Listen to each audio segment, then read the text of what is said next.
let's talk about some intimate relationships about fetish.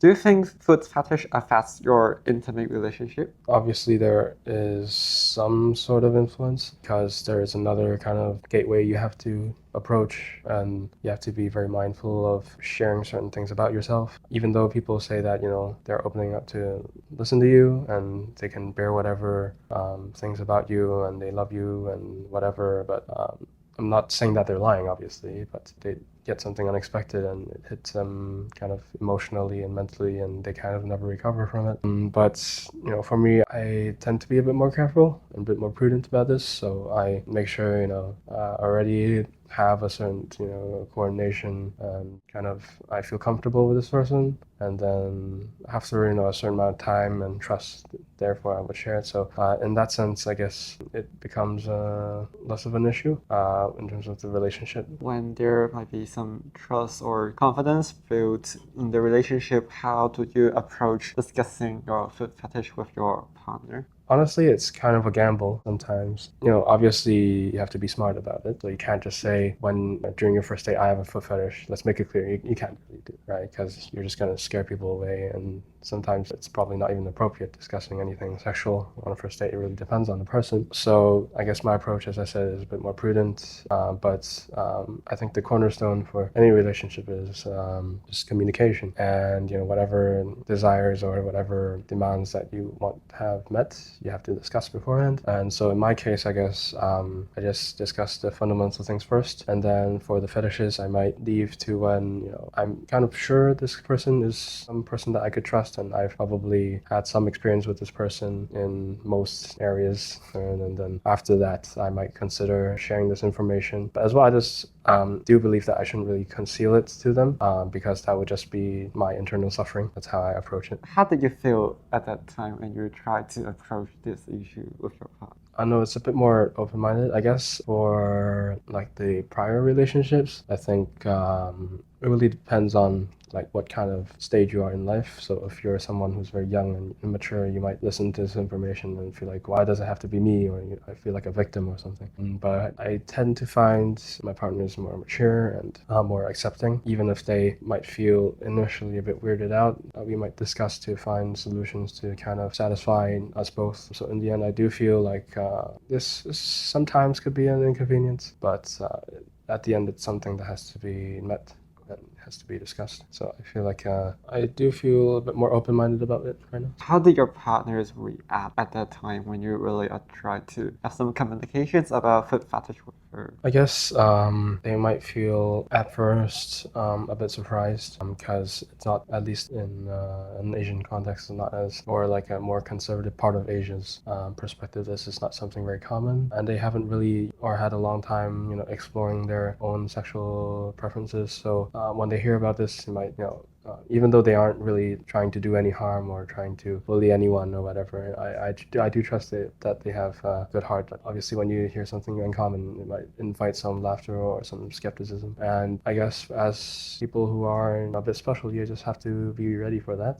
But you also have to, if you trust them in the first place, then there's a reason for that. And I guess luckily for me, I guess in the end, they do try to better understand my case and I guess the fetish in general, and try to work around, even if they find it weird. Not to say that it puts them in any discomfort, obviously. If that is the case, then we shouldn't continue on with it. But after a while, I think that they just deemed it as just another thing. So it wasn't really an issue by the time this kind of news comes to fruition. Any challenges you find when you are really exploring your interests with your partners? I guess the most difficult thing is just to let them know that this exists in the first place, because a lot of people don't know. And the most difficult part is not exactly to, well, I think there are two parts in this. So one is gaining the courage to tell your partner, because trust is obviously a very important thing. But even if you trust them, you can't really trust yourself to bring out the news in a more mature way or in a way that doesn't scare them. Fall on yourself on that. And then the second is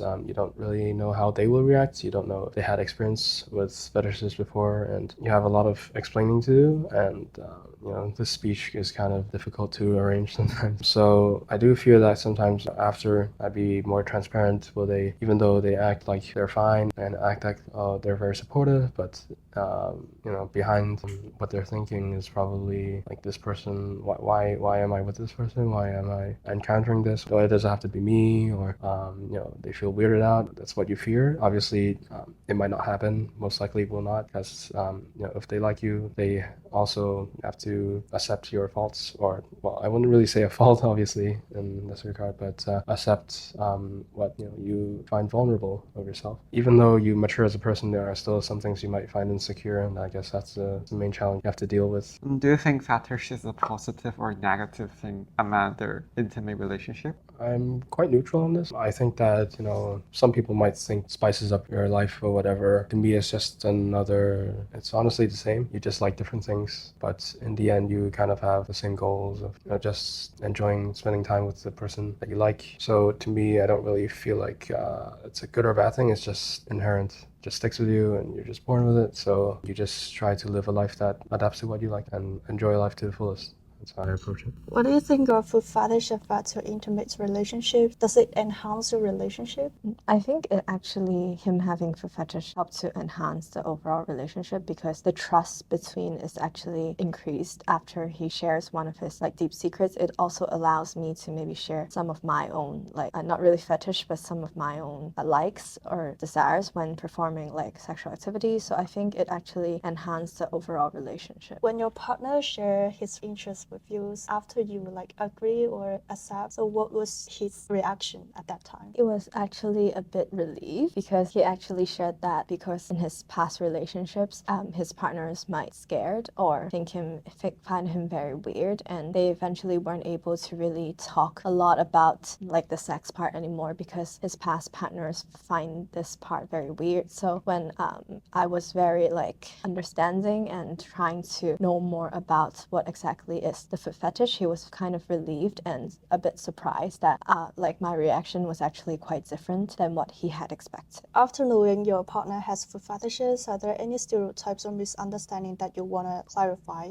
I think one of the stereotypes that I would like to clarify is that it's not a very weird or like psychopath. Some people might think it's a bit related to the mental disease, but I think it's just normal for one body part, because I know people, maybe some guys have preferences for the girl's butt or other body parts, and I think it's actually similar to that, but just is kind of minor liked by a majority of people. So people would find people liking feet weird, but in fact I don't think it's actually that scary as people has that kind of stigma towards. Do you have anything to say to our audience? Just try to be yourself. Don't change for other people. If you need help, do try to reach out and try to learn more about things that you're not really sure about, so that you won't get blinded by what you think in your mind, because sometimes you overthink and that kind of hurts you and makes you insecure. And finally, I think most importantly, like any other relationship, is to just communicate and communicate well, learn how to communicate well, because you don't want to hurt anyone as well. You don't want other people to hurt you